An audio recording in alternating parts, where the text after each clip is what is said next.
ओम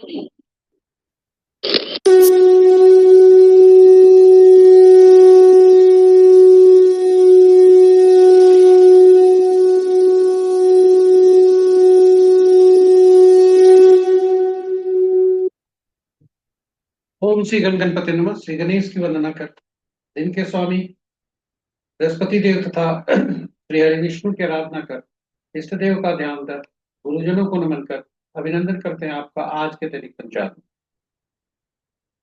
यह दैनिक पंचांग हम नित्य प्रस्तुत किया करते हैं और इसमें डेटा जो भी प्रयुक्त होते हैं पंचांग से लिए जाते हैं, छवि तथा ध्वनि गूगल से ली जाती है और यह प्रस्तुति आप तक यूट्यूब के माध्यम से हम नित्य प्रस्तुत किया करते हैं।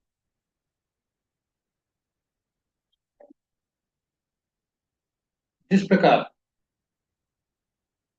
पंचांग के 5 अंग होते हैं, इस प्रस्तुति के भी 5 भाग हैं।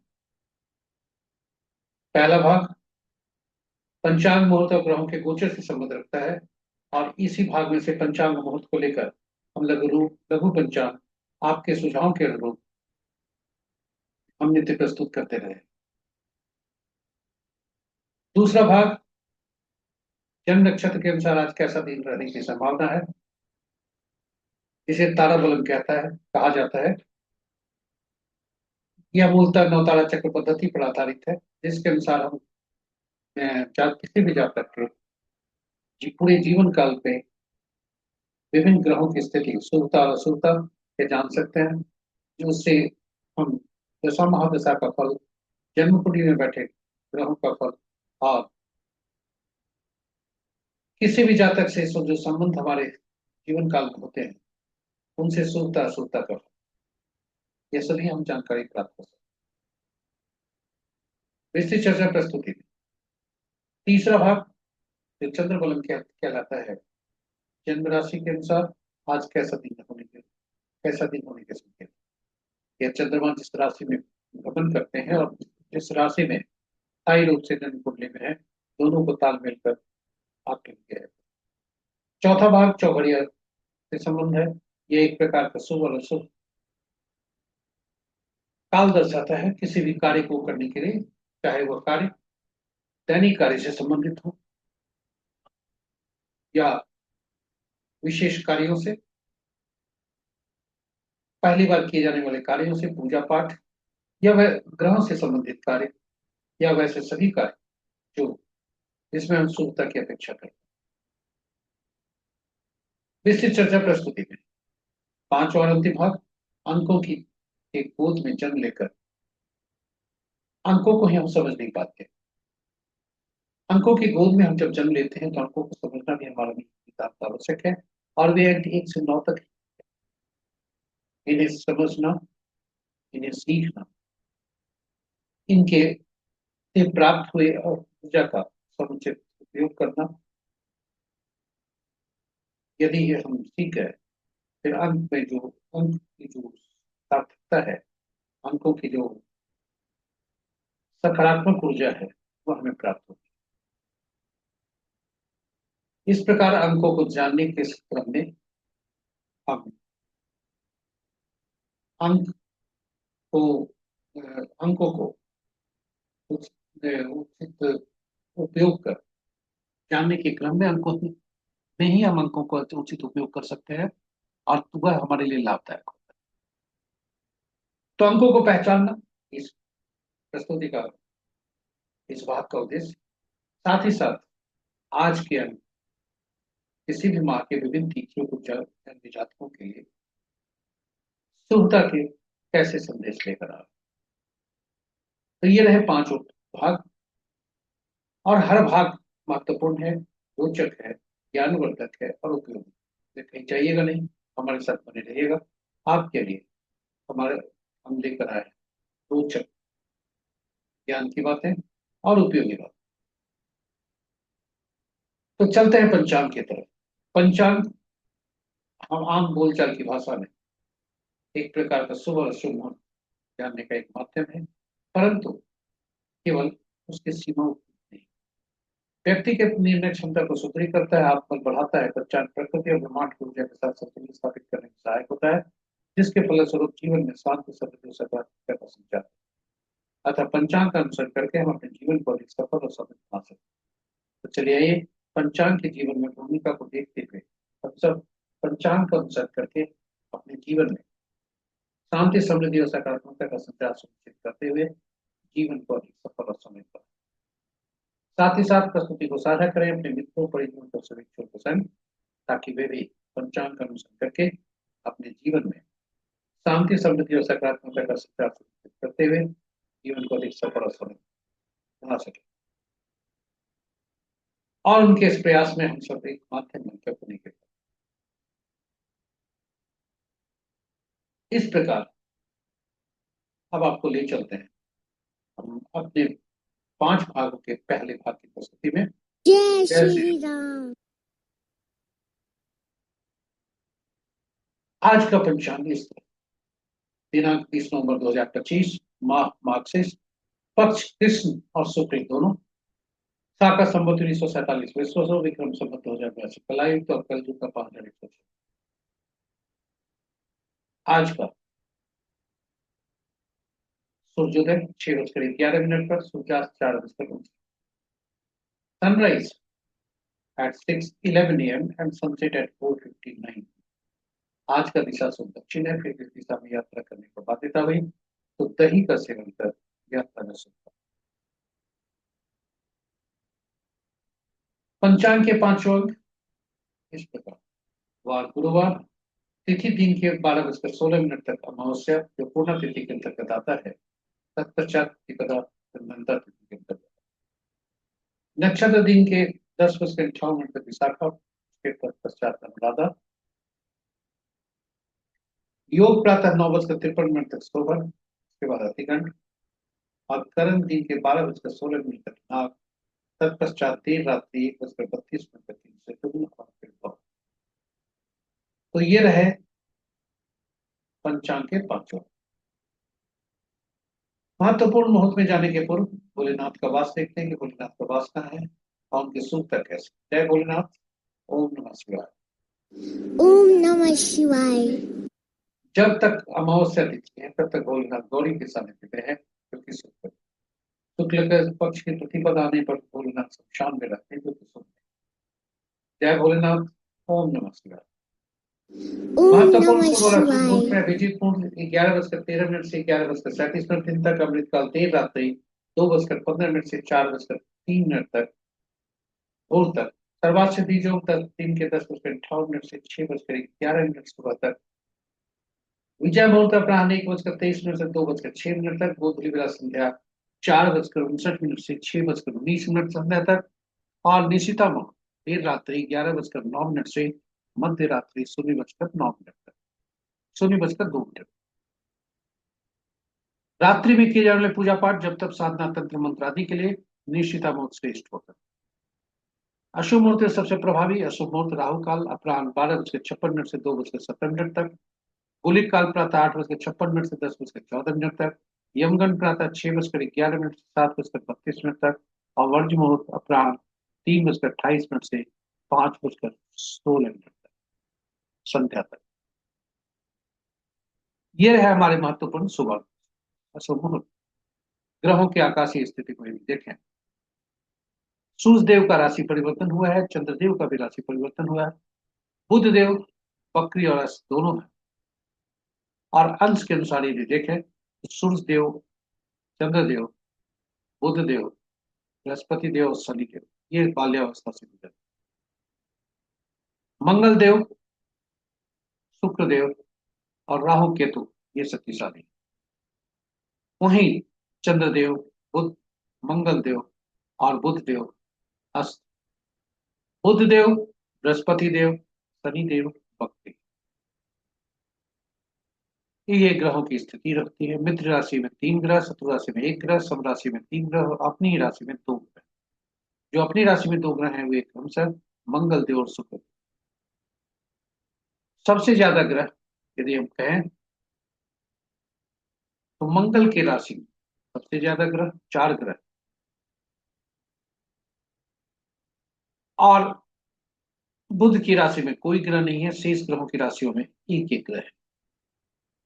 वृश्चिक राशि में 4 ग्रह का जमा होना, यह थोड़ी सी मानसिक शांति की ओर इंगित करता है कि मनुष्य को मानसिक शांति की खोज करनी चाहिए, क्योंकि दो दो अग्नि ग्रह जलीय राशि में और चंद्रदेव भी जलीय राशि, साथ ही साथ चंद्रदेव नीच भी, मंगल देव अपनी ही राशि में, बुध देव भी जलीय राशि और बकरी और अस्त दोनों। इसलिए मन थोड़ा खिन्न रहेगा, क्योंकि चंद्रमा अस्त भी है, मंगल देव भी अस्त है और बुध देव बकरी और अस्त दोनों। इसलिए मन पर थोड़ा काबू करना, विजडम कमी होना और क्रोध एग्रेशन ज्यादा होना, ये सभी अशुभता की ओर इंगित करते हैं। थोड़ा सावधान रहने की जरूरत है हर हर जातक के। ग्रहों की शक्ति नक्षत्र के अनुसार यदि देखें तो मित्र नक्षत्र में कोई ग्रह नहीं है, शत्रु नक्षत्र में 2 ग्रह है, सब नक्षत्र में 6 ग्रह है और अपने नक्षत्र में 1 ग्रह है। इस प्रकार बृहस्पति के नक्षत्र में सबसे ज्यादा ग्रह 5 ग्रह, शनि देव के नक्षत्र में 2 ग्रह और केतु सूर्य चंद्र मंगल और राहु, इनके नक्षत्र में कोई ग्रह नहीं, शेष ग्रहों के नक्षत्र में एक एक ग्रह। आज किसी ग्रह का राशि परिवर्तन नहीं है। तो ये रहे हमारे पहले भाग की प्रस्तुति। दूसरे भाग में आपको स्वागत है। ताराबलम के अनुसार आज कैसा फल है। ताराबलम एक प्रकार का गोचर से संबंध, चंद्रमा के गोचर से संबंध रखता है। ताराबलम के समक्ष जितने भी नक्षत्र के नाम हैं, ये चंद्रमा के गोचर से संबंध रखते हैं। ताराबलम के समक्ष जो हॉरिजॉन्टल कॉलम है, वे सभी चंद्रमा के गोचर से संबंध रखते हैं। जिस नक्षत्र में गोचर करते हैं, उसी के रूप में कॉलम को हम पकड़ते हैं। और ताराबलम के नीचे जो वर्टिकल रोज है, ये जन्म पत्रिका में चंद्रमा जिस नक्षत्र में है वह है। और इस प्रकार जो रोज और कॉलम का जहां मिलन होता है, वही आज का फल जातकों के लिए होता है। कुल 9 स्थितियां बन सकती है। जब आपका आज का तारा संपत्त, छेद, साधक, मित्र और अतिमित्र में हो तो शुभता के संकेत है। वहीं जन्म, विपद, प्रत्यय और नैतन्य में हो तो अशुभता के संकेत है। और जब अशुभता के संकेत रहे तो कोई भी दैनिक कार्य में सावधानी और कोई भी नया कार्य आरंभ नहीं करना चाहिए।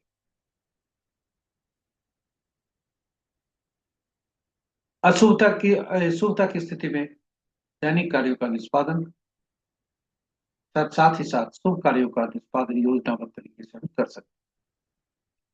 उपाय के तौर पर यदि मजबूरी हुई तो भी जो यदि अशुभता की स्थिति है तो हमें टालने का प्रयास करना चाहिए उस काम को, और शुभ शुभ समय का इंतजार करना, क्योंकि अशुभता की संभावना ज्यादा हो जाती है शुभ स्थितियों में और शुभता की संभावना कम होती है। जो उपाय हैं जो हम आगे बताएंगे, वह कितना सटीक है इसकी प्रमाणिकता नहीं है।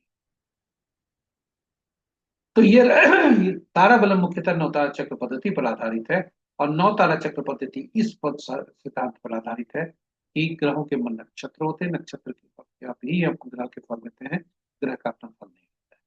तो कुल 27 नक्षत्र होते हैं, 9 ग्रह होते हैं। कौन से नक्षत्र किस ग्रह के फल देंगे, इसके लिए 27 नक्षत्रों को 3 श्रेणियों में रखा गया। 9 नक्षत्रों के समूह बना, पहला से 9 तक एक समूह, 10वां से 18वां दूसरा समूह, 19वां से 27वां तीसरा समूह।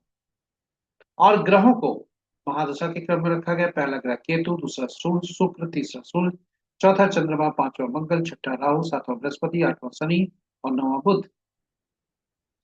और ग्रह पहला नक्षत्र जो हुए उनको पहले ग्रह से किया गया। पहला नक्षत्र हर श्रेणी में, यानी पहला 10वां 19वां नक्षत्र का स्वामित्व केतु देव से, पहला ग्रह केतु देव का स्वामित्व मिला। दूसरा 11वां 20वां नक्षत्र का स्वामित्व शुक्रदेव को गया, जो दूसरे ग्रह। तीसरा ग्रह सूर्य बनते हैं, इससे तीसरा 12वां और 21वां नक्षत्र का स्वामित्व सूर्य को गया। और इसी तरह क्रम में चलते हुए बुध देव को 9, 18 और 27वां नक्षत्र का स्वामित्व मिला। और यह सूची इस प्रकार फलित कैसे करते हैं, यह महत्वपूर्ण है। जातक का जिस नक्षत्र में जन्म होता है वह उसे चिन्हित किया जाता है और उससे संबंधित ग्रह को दिया जाता है। वह ग्रह पहला ग्रह बनते हैं। और जब पहला ग्रह पीड़ादायक होते हैं। वहां से दूसरा, चौथा, छठा, आठवां, नौवां ग्रह शुभ फलदायी होते हैं। और पहला, तीसरा, पांचवा, सातवां, नौवां, सॉरी, पहला, तीसरा, पांचवा, सातवां, ये अशुभ फलदायी। और इस प्रकार ये जब जान जाते हैं कि कौन से दूसरा, चौथा, छठा, आठवां, नौवां ग्रह है, तो उसमें हम दशांश महादशा का फल, जन्म कुंडली में बैठे ग्रहों का फल, और उस नक्षत्र में जन्मे जातक से हम शुभता के की उम्मीदें रख सकते हैं। वहीं पहला, तीसरा, पांचवा, सातवां जो नक्षत्र होता है, जो ग्रह बनते हैं, उनके नक्षत्र जो होते हैं वे अशुभ फलदायी होते हैं। उनकी दशा महादशा का फल अशुभ होता है। ग्रह जन्म कुंडली में बैठे ग्रह भी अशुभ फल देने की संभावना रहती है। और ये उस नक्षत्र में जन्मे जातक भी हमारे लिए परेशानी का सबब बन सकते हैं। इस प्रकार हम विभिन्न स्थितियों से खुद को अपनी तैयार करते हैं, मानसिक रूप से, शारीरिक रूप से, जो अंत तो गत्वा वेदना कम देती है। उसी तरह से अगर यदि हम जन्म कुंडली में बैठे जो दूसरे ग्रह हुए नवतारा चक्र पद्धति के अनुसार, तो वे दूसरा ग्रह जो बनते हैं वे संपत्ति के कारक। यदि हम उनसे संबंधित कार्य करें तो हो सकता है मेरा हमारा धन लाभ ज्यादा हो।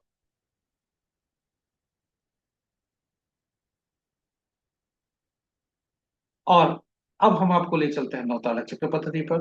नवतारा चक्र पद्धति पर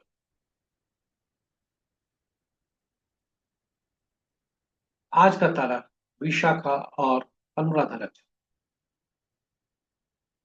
यह हमने लाइन ड्रॉ नहीं की है, इसलिए असुविधा के लिए खेद है। इसे आप एक लाइन आगे यहाँ समझें। तो पहला भाग,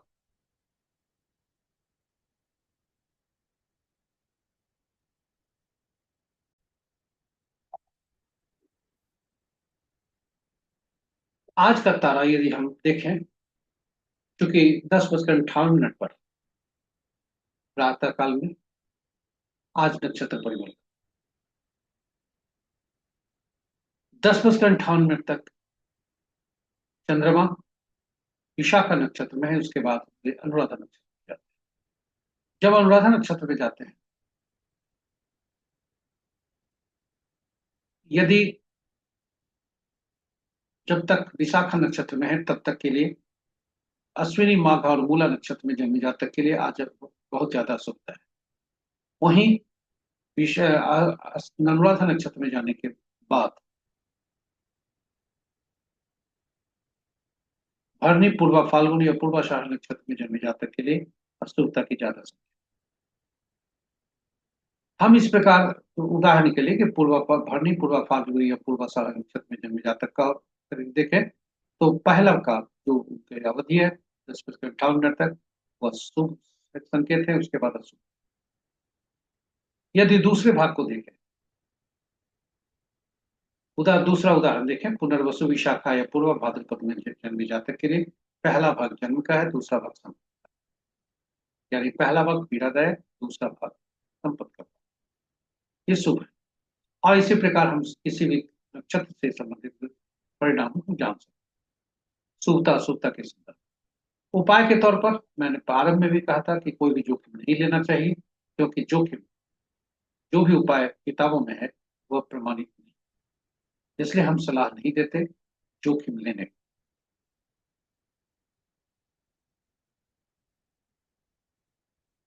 और हम आपसे अनुरोध यही करते हैं कि आप जोखिम नहीं लें और आप शुभता बनाए रखें। इसलिए जब भी अशुभता की स्थिति हो तो दैनिक कार्य में सावधानी रखें, साथ ही साथ जो विशेष कार्य है ये सभी को टालें, शुभ शुभ समय का इंतजार करें, शुभ काल का इंतजार करें। इस प्रकार दूसरे भाग की प्रस्तुतियां समाप्त होती है। यह जो उपाय हम आपके समक्ष है वह केवल जानकारी है। आपके लिए अब तीसरा भाग में हम आए हैं। राशि परिवर्तन आज चंद्रमा का नहीं है, इसलिए चंद्रमा वृश्चिक राशि में नीच बनकर उपलब्ध है। और जब चंद्रमा वृश्चिक राशि में होते हैं तो वृषभ, मिथुन, कन्या, वृश्चिक, मकर और कुंभ राशि के जातक के लिए शुभता के संकेत होते हैं। शेष जातकों के लिए शुभता के संकेत नहीं होते हैं, इसलिए सावधान रहने के संकेत हैं। चौघड़िया मुहूर्त चौथा भाग। चौघड़िया मुहूर्त आम बोलचाल की भाषा में यह एक प्रकार का शुभ अशुभ काल बताता है।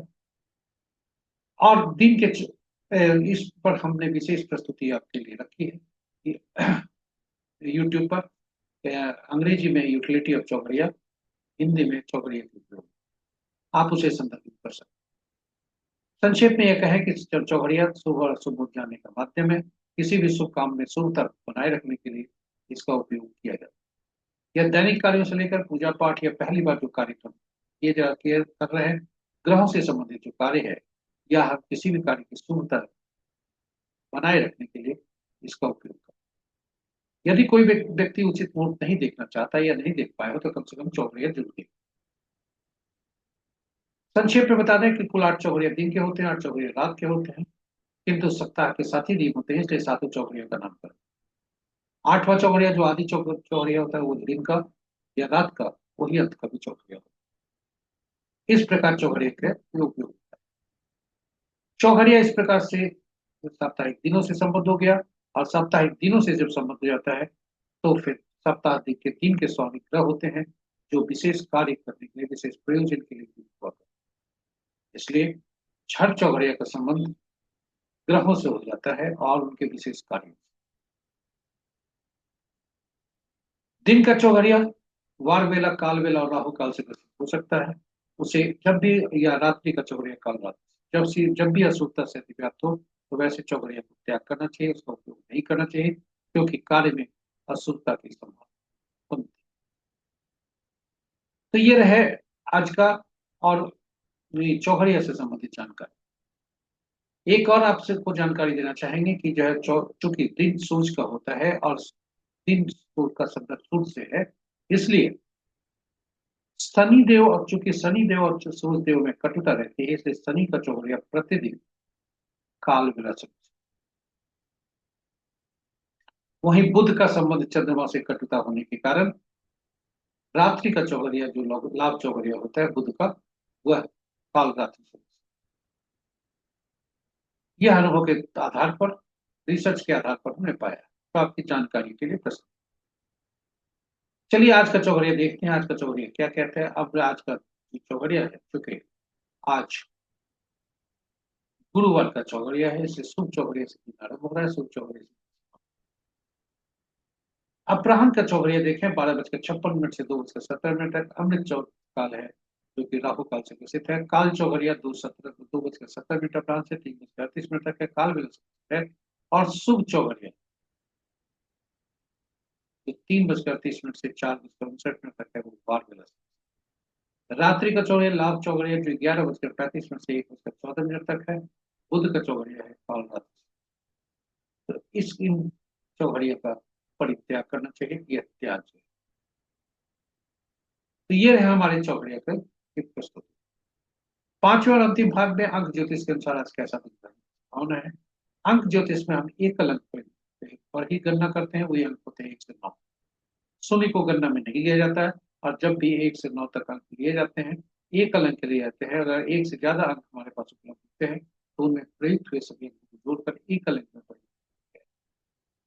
1 से 9 के अंक को देखें तो 5वां अंक जो होता है मध्यस्थता का काम करता है, तुलन का काम करता है। अपने से पहले तथा बाद के आने वाले अंकों को वह समतुल्य रखता है। इन अंकों के शासक ग्रह अलग अलग होते हैं। 1 के सूर्य, 2 के चंद्रमा, 3 के बृहस्पति, 4 के राहु, 5 के बुध, 6 के शुक्र, 7वां का केतु, 8वां का शनि, 9वां का मंगल। और इनकी जब भी, क्योंकि हर ग्रह के अपने अपने तत्व होते हैं, ऊर्जा होती है, और इसलिए यदि हमारे जन्म जो तिथि है उसमें इन अंकों का भी, इन कोई अंक अगर किसी होते हैं तो उनके ग्रह हमारे लिए प्रभावित नहीं कर पाते, जिसकी कमी हमें चलती है। उसी तरह से यदि कोई अंक अधिकता होता है तो वह अंक हमारे हमारे व्यक्तिगत जीवन में अधिक अंश पर होने पर उसके तत्व अधिक मात्रा में पाए जाते हैं, जो भी नुकसानदायक। 2 से जो ज्यादा बार रिपीट होने पर वे अंक हमारे लिए नुकसानदायक। अंकों की दुनिया में ग्रहों तथा अंकों के उपयोगिता के अनुसार इनको विशेष नामों से पुकारा जाता है। एक को राजा या सरकारी या बॉस से, दो को रानी या पार्टनर से, दो को गुरु, तीन को गुरु या सलाहकार से, चार को शरारती तत्वों से, नियम तोड़ने वाले व्यक्तियों से, असामाजिक तत्वों से, पांचवा को राजकुमार से, छठा को मंत्री या सुख सुविधा प्रदान करने वाले व्यक्तियों से, सातवां को धर्मगुरु या ऐसे व्यक्ति जिन्हें भविष्य में घटने वाली घटनाओं का पूर्वाभास हो, आठ को अधीनस्थ कर्मचारियों से, अधीनस्थ अपने अधीन कार्य करने वाले लोगों से, नौकर चाकर कर्मचारी तथा न्यायालय से, नौ को सेनापति से, पुलिस से, डॉक्टर से और खून से। तो ये रहे हमारे आपकी जानकारी है। जब हम जन्म लेते हैं तो हम ईश्वर द्वारा प्रदत्त उपहार के स्वरूप कुछ अंक मिलते हैं, और वे अंक जन्म तिथि के रूप में होते हैं, जिसमें तिथि माह और वर्ष हुआ करते हैं। तिथि और माह एक अंक या दो अंकों का भी हो सकता है, और वर्ष चार अंक। नियम के अनुसार उन सभी के अंकों को हमको एकल अंक में परिवर्तित करना है। एक उदाहरण हमने लिया है किसी महान विभूति का, जिनका जन्म BC 1170 को हुआ है, और उनका जन्म तिथि, उनका जो तिथि का योग एकल अंक में परिवर्तित करते हैं तो दो दो सात होता है। और पहला अंक जो होता है, जो तिथि होता है, वह जातक के आंतरिक व्यक्तित्व को बताता है। जो तिथि और माह को जोड़ते हैं तो बाहरी व्यक्तित्व को दर्शाता है, और तिथि माह वर्ष को जोड़ते हैं तीनों अंकों को तो हमारे भविष्य की ओर इंगित करता है। वहीं अगर वर्ष को केवल जोड़ते हैं, अंकों को जोड़कर एकल अंक में परिवर्तित करते हैं, और उसमें से पुरुष के लिए 11 से घटाते हैं, महिला के लिए 4 जोड़ देते हैं, तो वह अंक एंजल नंबर कहलाता है, कुआं नंबर कहलाता है, जो व्यक्ति के वातावरण को दर्शाता है। ये सभी अंक ईश्वर द्वारा प्रदत्त अंक के ही स्वरूप हैं, उनसे निकले हुए हैं, उनसे सृजित अंक। ये स्थिर होते हैं, ये बदलते नहीं। जब तक का जो बाहरी व्यक्तित्व है वो 4 बताता है, क्योंकि अगर दो को जोड़ते हैं तिथि और माह को तो 4 होता है। अब प्रश्न उठता है कि यदि अब अंक शास्त्र का, अंक ज्योतिष का एक कौन बोल सकता है? जन्म तिथि, मूलांक और भाग्यांक, ड्राइवर और कंडक्टर आपस में शत्रु। क्योंकि यदि शत्रु होते हैं तो जिस प्रकार बस का चलना मुश्किल हो जाता है, उसी तरह हमारे जीवन में बाधाएं बहुत आती हैं। यदि बस ड्राइवर और कंडक्टर में आपस में मित्रता ही है, किंतु अगर पैसेंजर जो बोर्ड होते हैं वो ड्राइवर और कंडक्टर के शत्रुता होते हैं, तो जिस जिस समय से वो बोर्ड होते हैं उस समय से हमारे लिए समस्या के कारक। ठीक उसी तरह व्यक्तिगत जीवन में हम यदि ऐसा अंक ले आते हैं जो ड्राइवर और कंडक्टर के शत्रु है, फिर हमारे लिए उस दिन से समस्या खड़ी। इस प्रकार अंक ज्योतिष में यदि ड्राइवर कंडक्टर आपस में शत्रु हैं, यानी ड्राइवर और कंडक्टर का आपस में शत्रु नहीं होना चाहिए, और ड्राइवर और कंडक्टर का कोई भी शत्रु अंक हमें व्यवस्थित नहीं करना चाहिए, नहीं लेना चाहिए। इस प्रकार जो ईश्वर द्वारा प्रदत्त अंक है वे स्थिर होते हैं, और जो हम बनाते हैं वे डायनेमिक अंक होते हैं, वे बदले भी जा सकते हैं। किंतु कुछ अंक ऐसे हैं जो बहुत कम बदले जाते हैं, ऊर्जा ज्यादा देता है, वो होता है नामांक। आप आश्चर्यचकित होंगे कि नामांक कैसे ऊर्जा ज्यादा देता है। नाम नाम में अंक कैसे आए? जी हाँ, अंकों के अंकीय अक्षरों के अंकीय मूल्य होते हैं, इसलिए उन अक्षरों के अंकीय मूल्य, अक्षरों को जो नाम में प्रयुक्त होते हैं उनके उनके अक्षरों को और उनके अंकीय मूल्य से परिवर्तित कर और सभी अंकों को जोड़कर एकल अंक में परिवर्तित करते हैं, यह नामांक कहलाता है। नाम का पहला अक्षर सबसे ज्यादा ऊर्जा देता है, और वह नाम का पहला अक्षर जो होगा, जो भी हो, वह हमारे मूलांक और भाग्यांक, ड्राइवर और कंडक्टर का शत्रु न हो, और साथ साथ में जो नामांक, ये सभी मूलांक और भाग्यांक के शत्रु नहीं होते। अब आप जानना चाहेंगे कि आखिर शत्रु अंक होते कौन है, कैसे पहचान? जी हाँ, ये आपके पास समझ सकती है। 1 के 8, 2 के 4, 6 8 9, 3 के 6, 4 के 8 9 4 2, 6 के 3 9, 7 के 7 9 3, 8 के 1 2 9 4 8, 9 के 6 4 2 8, इस प्रकार इन अंकों को यदि देखते हैं तो पांचवा अंक ऐसा होता है जिसके कोई शत्रु अंक नहीं होते हैं, और 4, 7, 8, 9 ये चार अंक ऐसे होते हैं जिनके खुद ही अंक शत्रु। इसलिए सावधान रहने की जरूरत है इन अंकों में जन्मे जातक के, या ऐसे जातक जिनका जो कंडक्टर है वही अंक होता है। नाम का पहला अक्षर शत्रु अंक न हो, इसलिए सभी उन सभी अक्षरों को अंक के अनुसार की सूची हमने क्रमबद्ध की है जो उनके शत्रु अंक। तो नाम का पहला अक्षर, शहर का पहला अक्षर आदि नहीं हो तो उत्तम। तो ये रहे हमारे छोटी सी प्रश्न। पर्सनल ईयर कैसे निकालते हैं? पर्सनल ईयर निकालने के लिए यदि हम पूरे तिथि माह वर्ष को में से ओरिजिनल जो वर्ष है उसको निकालकर वर्तमान वर्ष को जोड़ते हैं तो वह पर्सनल ईयर कहलाता है। साथ साथ यहाँ यह भी देखते हैं कि रनिंग एज क्या तक क्या है। वह यदि 3 से वही अंक दे रहा है जो पर्सनल ईयर है तो फिर शुभता के संकेत ज्यादा होंगे, और यदि दोनों में अशुभता के संकेत हैं फिर तो अशुभता के संकेत। इस जातक का जन्म, इनका जो तिथि हमने लिया है वो शिल्पा मैम का है। इनकी जन्म तिथि आज है, इनको हार्दिक बधाई। और इनका जन्म जो नामांक होता है 3। इनका यदि हम रनिंग एज देखें तो वह भी 3 होता है, और साथ ही साथ जो पर्सनल ईयर कैलकुलेट करते हैं वो 4 है। इस तरह से ये अंक 3 के केवल शत्रु अंक जो होते हैं 6 होते हैं, और 2 के शत्रु अंक 4 होते हैं, इसलिए पर्सनल ईयर तो नहीं है। इस तरह से हमारी यह प्रस्तुति यहाँ समाप्त होती है, पहले भाग की प्रस्तुति समाप्त होती है। आज का दिन कैसा हो है विभिन्न तिथियों को जन्मे जातकों के लिए, यह आपके समक्ष। आज का अंक 4 को क्या है? 4 अंक जो मित्र अंक, 4 का मित्र अंक होते हैं एक, जो न्यूट्रल अंक है 1 और 5, और मित्र अंक है 6 और 7, शेष अंक शत्रु अंक। इसलिए जिस जातक का जन्म 2, 11, 20, 29 को हुआ, 3, 12, 21, 30 को किसी भी माह का हुआ है, 4, 13, 22, 21 को हुआ है, 7, 16, 25 को, 8, 17, 26 को, या 9, 18, 27 को सावधान रहे, उनके लिए दिन थोड़ी चुनौती भरी। इन्हीं शब्दों के साथ यह प्रस्तुति यहाँ पर समाप्त होती है। आशा करते हैं हमारी प्रस्तुति पर आपको अच्छी लगी होगी। आप हमसे बने रहे इसके लिए बहुत बहुत धन्यवाद। यदि इस प्रस्तुति को आप पहली बार देख रहे हैं तो हमारे चैनल को सब्सक्राइब जरूर करें, साथ साथ नोटिफिकेशन बटन को दबा दें ताकि हमारे हर प्रस्तुति की सूचना आपको मिल सके और आप उसे लाभ। इन्हीं शब्दों के साथ हम प्रस्तुति को यही विराम देते हैं। कल पुनः नई प्रस्तुति के साथ उपलब्ध होंगे।